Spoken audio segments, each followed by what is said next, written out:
You ever regret buying a car? Let me tell you about the 5 things I hate about my Ford Focus RS.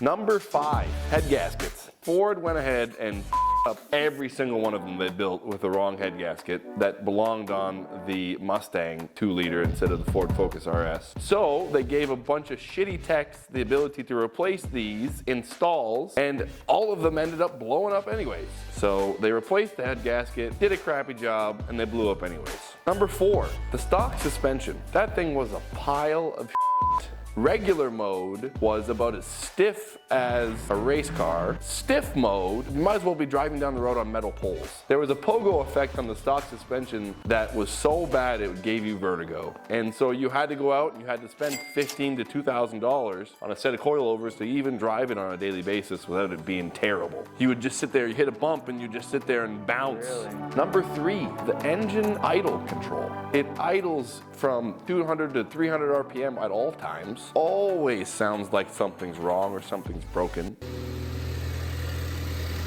And sometimes it even sounds like it's misfiring.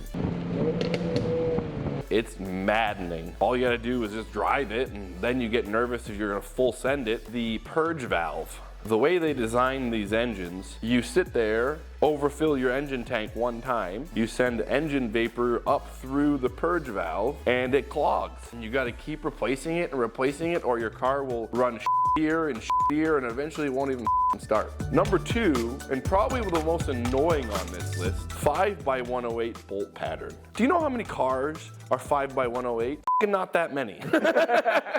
Volkswagen, Toyota, Pontiac, Chrysler, Buick, Chevy, Audi, Subaru, all of those 5x100. Aftermarket is massive for those wheels, and you could easily spend half the price buying 18s or 19s that you do for a 5x100 bolt pattern versus a 5x108 bolt pattern. It's maddening. As heaven forbid you should want to buy some Rays or some Volks for your car. Good luck, $4,000. Number 1.